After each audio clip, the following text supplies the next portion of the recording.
Hi there, and welcome to the Spiro Circle.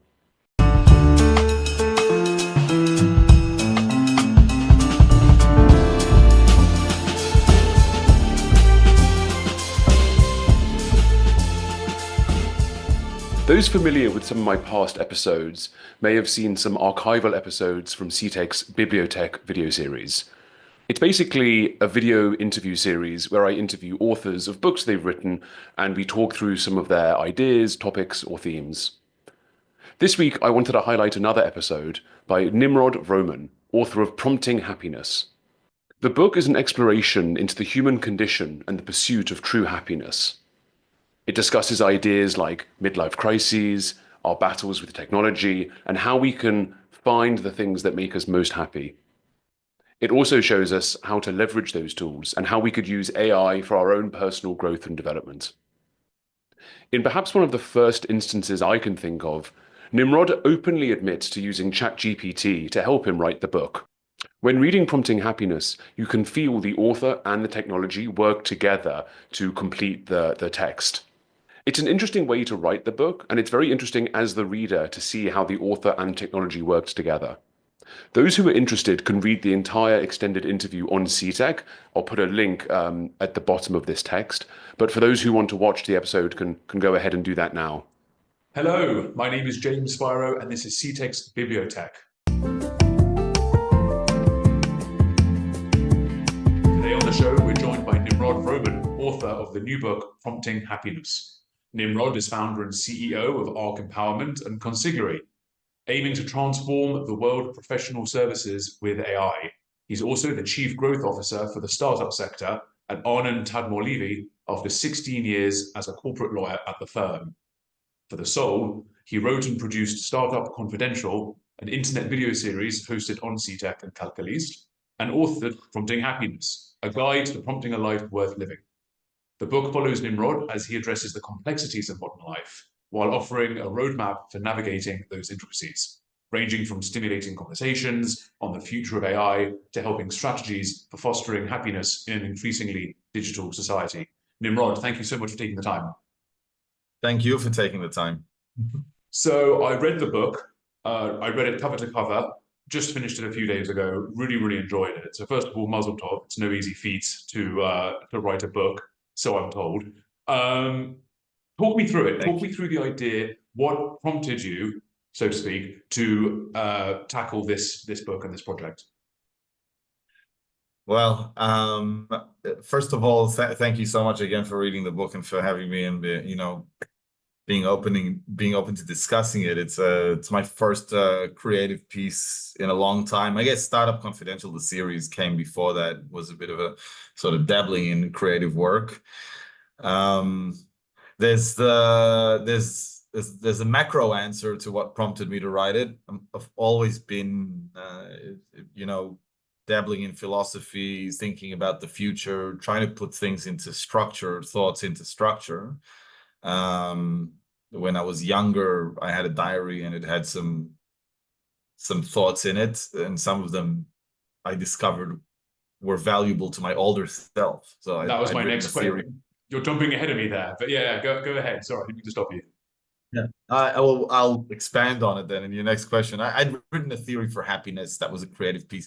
The rest of my diary was a bunch of just funny essays about what it meant to get locked in a toilet, or what would happen if the Titanic was a German ship and it didn't sink. I don't know. It was just weird ideas.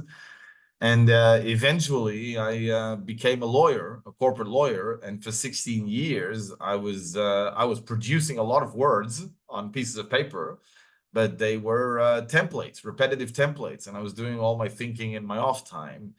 During COVID, we all got into some existential questioning. And I had a mentor that I took on, to help me. She was great. I'd watched the series Billions, and she sort of reminded me of Wendy Rhodes, who sort of supports the hedge fund traders and gets them ready mentally to be killers in a difficult period. And I wanted her to give me that because there was a big boom in high tech, and I needed support because at home there was quarantines, and a lot of thinking about pandemic Armageddon and stuff like that. So she put it all together for me. She said, think about, her name is Orit Amir, by the way. She said, think about what you love about your job, that you will continue to love about your job, despite all the things that are repetitive and that repeat themselves, etc. And try to do more of that. And I thought, well, what I like about my job is my clients, entrepreneurship and innovation, thinking about the future, trying to make the world a better place, and them being creative. And what I love about my job is to also try to collect all the data I know about innovation and startups and tell it back to them as a story that helps them, build the next company. And I said, well, why don't I do more of that creative stuff? And that turned into a TV series about 4 startup companies and their journey. That's Startup Confidential. And that experience, which was basically just writing the story arcs for these companies and filming 17 episodes in 3 days, which I did, all by myself. I really couldn't convince the firm to spend that amount on a series just like that out of the blue. That gave me gratification that I hadn't had in 20 years, as far as I remembered. And that encouraged me to keep philosophizing. So then when I suddenly started playing with GPT circa October 2022, that exploded, that philosophizing exploded, because I felt that I am playing around with a technological revolution that is akin to the atom bomb. I felt that I have seen technological revolutions in my 16 years, 17 years as a professional. I've seen the internet in 1999 as a teenager, also computers before that in 93. That's when I was 13, 93 to 95 when I was 12, 13. And then the internet, then mobile phones, then also blockchain offered to buy a few Bitcoins and I refused. And for 10 cents a Bitcoin, just let that pass. And VR as well, which I really liked. And I thought to myself, no, there's been nothing like this. Every single technological revolution since the atom bomb was an acceleration of a process that humanity has been dealing with forever, which is a process of interconnectivity, working together, and increased productivity. All of our revolutions, you think about this, the Industrial Revolution, etc., they all simply accelerate the things that we were doing anyway, which is producing more and connecting more. But if you think about the atom bomb, that's a revolution that you do not live in the same world a day after it happens. A day before, humans are on this planet, they can't destroy it in one go. A day after, they're on the same planet that they can now destroy in one go. You think about AI now in that context. A day before this revolution, humans are defined by their subjective experience of life and their collective experience of life, which is defined through their communication with one another, right? So I experience humanity as the ability to potentially connect with up to another 8 or 9 billion nodes in this thing.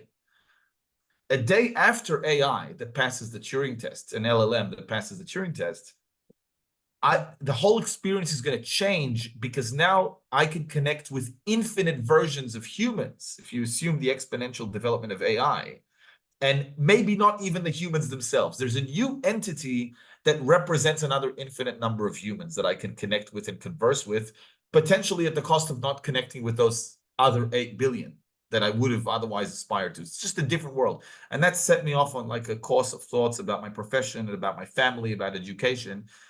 And eventually there was just a moment at the end of that's the macro thing, is the thoughts. The micro thing of what caused me to write the book.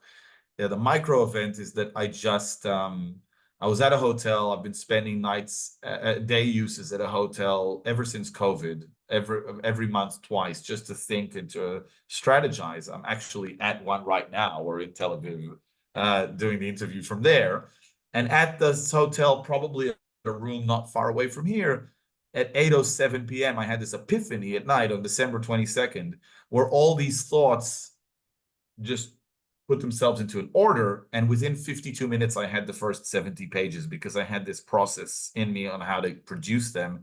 And then from then on, it was a year and a half of iterations, which was just one of the best experiences of my life, just preparing it. So to hear you say that you enjoyed it is just that's just happiness for me, right? Because that's what I was trying to do. So thank you. Yeah.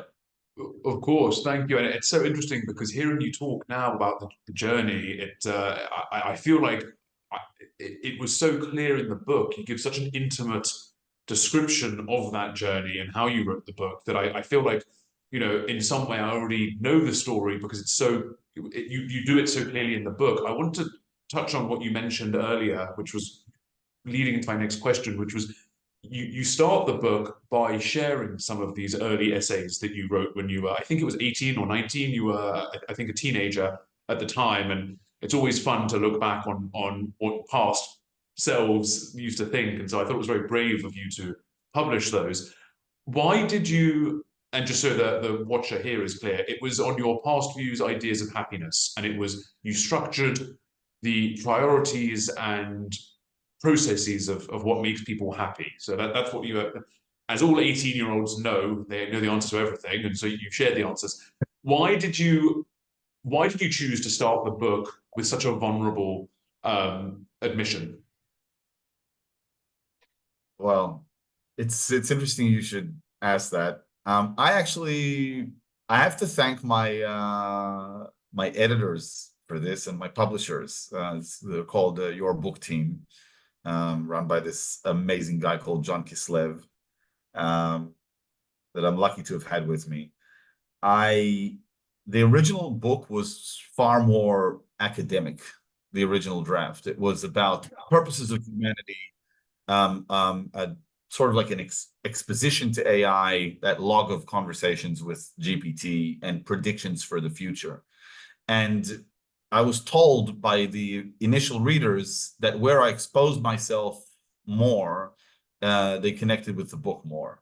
And that really the book was called originally Journal AI. It was a journal of an experience with AI. But the readers said they wanted more on happiness and more on me, because that's what sort of tied them into the academic parts and got them engaged. And then I decided to build the book as an arc, and ended on a theory for happiness in the future of AI. At which point I said, well, you know what? I want to be completely candid. I'm a radical openness sort of guy. I like to be open with people that I converse with and transact with. So why don't I just say the embarrassing thing at the very beginning, which is to share the original theory for happiness that I wrote when I was 18. And then by that time, GPT-4 came out, so I could feed it with a lot of text. So I said, okay, if I have my original theory, I have this whole journey, why don't I take the theory, feed the theory and the journey into GPT, and we collaborate on amending the theory for happiness 23 years later, giving it an update, like a remake, like Dune now that came out, or these movies that come out 23 years later as a remake. But to share the theory, first of all, I was proud of it. I think it was for an 18-year-old, it wasn't badly written. There was some things that are a bit childish there, but what I liked about it was the structure. I didn't cut myself or the reader, whoever was supposed to read it, slack. It's not like just live in the moment sort of thing, like a mantra or a slogan. It's like, here's a pyramid of things to aspire to. By the way, the baseline 3 things, there's no negotiation. You got to go for those things all the time. Then the things in the middle tier, those are processes. You got to commit to them for 10 years. They got to be a part of your soul. And then the top line things, that's where you reward yourself. Get yourself a coffee machine, go skydiving, do something like that. But A you do ninja that. blender. Yeah. Yeah, that's right. And Tim Tams and milk, right? That was a thing at the time. So that I was proud of how I instructed myself, like not cutting myself slack. And I'm like I said, I've been keen on sharing, and I'm not embarrassed. I had like a moment once in the army about that time when I updated the theory for happiness a year later. When I was 19, I just added a few things. I had this like really funny, quirky event. I got really drunk and I mistook my father's bedside table for a urinal in the middle of the night. Something you And only do once, I hope. yeah, no, the next day though, I woke up and I started crying when I understood what happened. And I called my girlfriend, I told only her, and she laughed so hard. She said, the next day, Sunday, you tell every single soldier in the unit this story. Let's see what happens. And everybody laughed. And it was endearing. 15, 20 years later, I'm doing a deal with, I'm helping a company get sold to a big Chinese company. They send their representatives to Israel, and their representatives immediately put the Israeli company executives in a very embarrassing situation. Here, I won't get into details because of attorney-client privilege, but it had nothing to do with the deal. And it was all about some raunchy situation that they just commanded. And I asked the people involved in the deal, what the hell is going on here? And they said, this is actually Guangqi. It's a form of mutual requisite embarrassment needed in China in order to actually do real business together. So my way of sharing the theory for happiness in the beginning is me doing some Guangqi, is Yeah, like well, just it's sharing vulnerability. Yeah, it's a very intimate and effective way to start the book. But one of the things that people watching this right now may not realize about prompting happiness is that actually a lot of the writing, especially towards the end of the book, is written by ChatGPT, right? So you talk about happiness and you go through your own personal journey, and then you kind of let the algorithm take over. So I've never read anything like it, certainly, where a learning language model would write a book like this or help write a book. Talk me through what that was like. I mean, you said you had the book outlined in what did you say, 70 minutes or something. So I imagine ChatGPT helped with that. Talk me through how that worked exactly, and then I want to go into some of the analogies later that you drew on as well. sure. Yeah, the first 70 pages were really a pilot, and what you read was 70 completely pages, different. excuse me. Sorry, I didn't mean 70 minutes. It took 52 minutes. That's the point. 52 minutes. But Okay, so I wasn't far off. All right. you were far off. Yeah. No, I recorded I had the outline. I put the outline in my notes on my phone for 6 minutes. I had to download a transcription app because Whisper wasn't embedded in GPT, so you couldn't record and transcribe. I went into a bathtub in the hotel, recorded myself speaking the outline for 36 minutes, transcribed it in the transcription app for another 3 minutes. And then in 5 minutes, I went into GPT and I said, hey, I've been thinking about you for the last 2 months. You're going to change the world. And as a last act of rebellion, to be true to my name, you're going to write the book about how you're going to change the world according to my outline and thoughts. Here's the text, write the book. And then it just wrote, a lot of it was GPT-3 and it was the beginning. So it wasn't great, but it gave me this motivation that I could produce good content quickly now, even though I have a day job. So that was more an inspirational moment and a spark. Regarding the actual text that you see from GPT in the book, I would say it has 3 layers to it. So first of all, I would have written all of the personal stuff, and GPT would just help me edit for grammar. It wouldn't do anything else. Having said that, there are places, and this is like a sort of like elevated layer of involvement, where, I am okay at writing, about myself. I'm okay at describing something that is academic in my domain of expertise, in like high tech, when I do like a list of a history of the AI arms race. That's me. But I don't know how to do, I don't do dramatized writing. Like I couldn't write a conversation between you and me. Like James says, da da da, and Nimrod said, da da da. I don't know when to say that he said and they said and use like personal text. I have ideas and I can describe them in third person. So there's a chapter there, cut the Doom guy some slack, where I have this argument between my id, my drives and inhibitions and my superego, like my conscience. And I'm deliberating whether to do something that's borderline illegal just to release myself from stress. And I don't want to just write my logical arguments to the reader. I want the reader to actually see the conversation between my superego and my E. And there, what I did was I fed all the logical arguments to GPT, and I told it, write it as a conversation between someone's superego and their E. So what it did there was dramatized writing. It didn't, it wrote my idea, my words, but it put it in a conversation. Then there's one elevated layer, which was responsive to my ideas in text. And that's the second highest layer of involvement in the book. And this is where I wrote that chapter. It happened there where I wrote that chapter on what I should do and whether my drive should and inhibitions should overcome my superego. I went back to GPT and I said, dude, you helped me write a chapter on something that you wouldn't otherwise write about. You clearly fell for some tricks that I played with you in the prompt where I asked you to do it. Go read that prompt, reassume your role as a responsible co-author, and tell me how I screwed with you.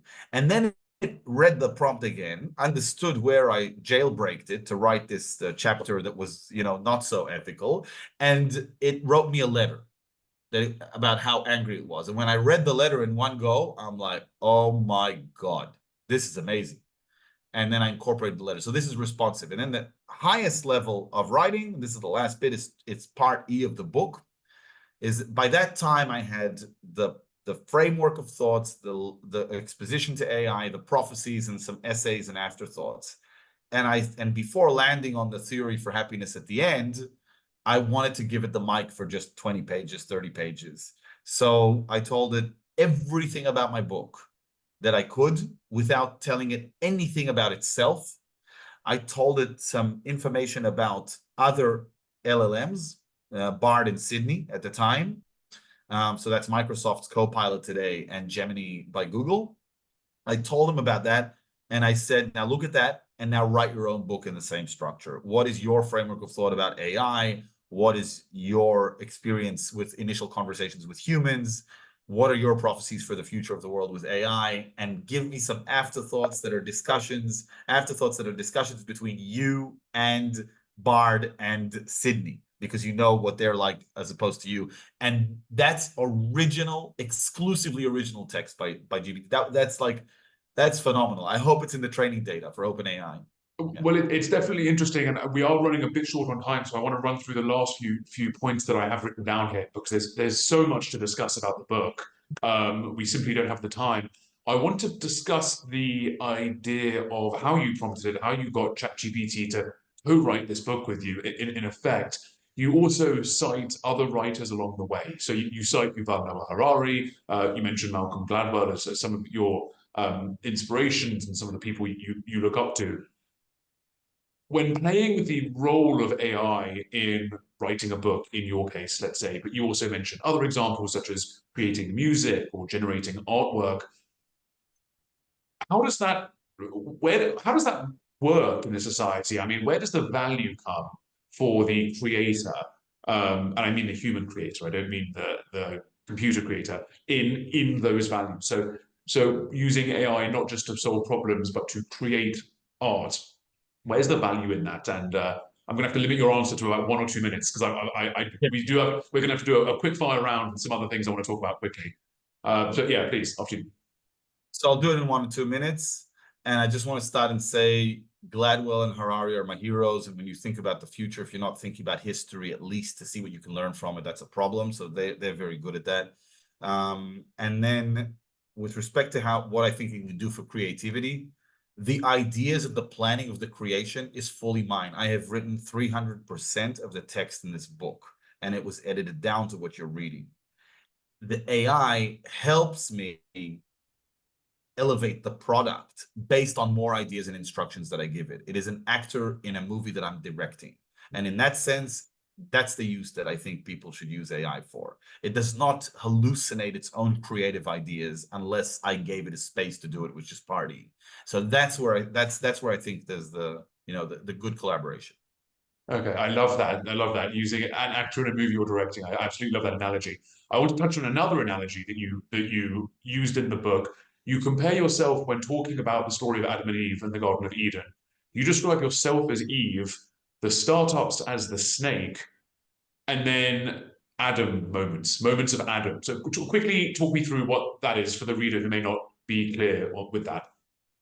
Yeah. So startups are like bringing all these fruit from the knowledge tree, right? All these new technologies. Here, look at this VR set. It's going to take you into a new dimension. And I'm the first person who gets it from the snake because I'm their lawyer. So I put it on, and I'm like Eve. I have to do it. I'm the lawyer. I get paid for it. So I put it on, and I go crazy. I'm like, oh my god, the world I use it, and then I become. It's not going to be the world in the future. And then I have this urge inside of me to go and convert everyone else, and specifically people who I think are just hellbound on just staying in their own box. Like Adam just wants to roam Garden of Eden and not do anything. So I take cab drivers when I drive back home, and I just pull out a VR set, say, put this on, see what happens to you, or start planning their cab rides with GPT. I love to give them moments that are Adam moments, because what I see in the Adam moment is this: on one hand, there's like profound embarrassment and God's going to punish me and send me out of the Garden of Eden. On the other hand, there's like, oh, there's a lot more to do in this world. There's a lot more I can do if I just let my imagination run wild. It's a good moment to have, I think, on the whole. And the thing is that history from the very first day is riddled with people experiencing Adam moments. It's happening anyway. So why don't you experience it, right? That's it. Yeah, no, it's wonderful. I mean, I'm definitely someone in my personality that needs an Adam, or it needs an Eve or a snake to be like, try this new system. I mean, I'm generally someone I'm a fairly late adopter, so those people in the world are fascinating to balance out. Last question I have for you, I'm afraid. You shared your thoughts with us on happiness when you were 18. You've had several years after that, you've seen technological advances, you've written a book. What today is happiness to you? Wow. And you have 1 minute to answer that big, profound question. Happiness to me is the ability to retain and sustain a positive outlook, even when stress tested with severe adversity. And in that sense, I am grateful for something I would never have asked for, which is October 7th, because that has stress tested my thoughts on how to retain a positive approach to life. Just bring it in from within. You can take that approach to the grave and be content, sustainably content. That's happiness to me. Sustainable contentment, and that allows you to live in the moment. Yeah. All right. Thank you, Nimrod. We could keep talking about this for hours and hours. It was a really, really fascinating book, Prompting Happiness, A Guide to Prompting a Life Worth Living. I read it. I thought it was fantastic. Nimrod, where can people find it to get their hands on a copy? So Prompting Happiness is on Amazon. You just search Prompting Happiness, and there is a website for it called promptinghappiness.com, where I don't purport to have an exhaustive list of prompts to happiness. So the website is a community that allows others to add their own prompts to happiness, and others have added great prompts. And you can also find it on Barnes & Noble if you're not in Israel. On the website, it's uploaded from about yesterday, I think. So that's where you can get the book. Amazon and Barnes & Noble for now. Wonderful. Nimrod, thank you so, so much for taking the time. It's been absolutely a pleasure to learn about you and your background and the journey you had alongside technologies like ChatGPT to create the book that you did. And I can't wait to see what else you prompt coming up. Thank you again. And one second, just before you end. Just wanted our viewers to maybe see it. That's what the book looks like, just in case. And the other, Prompting Harmony, Prompting War, and Prompting Love. I enjoyed writing, and I want to write another 3 books. And those are the next 3. So this is part 1 of a 4-part series.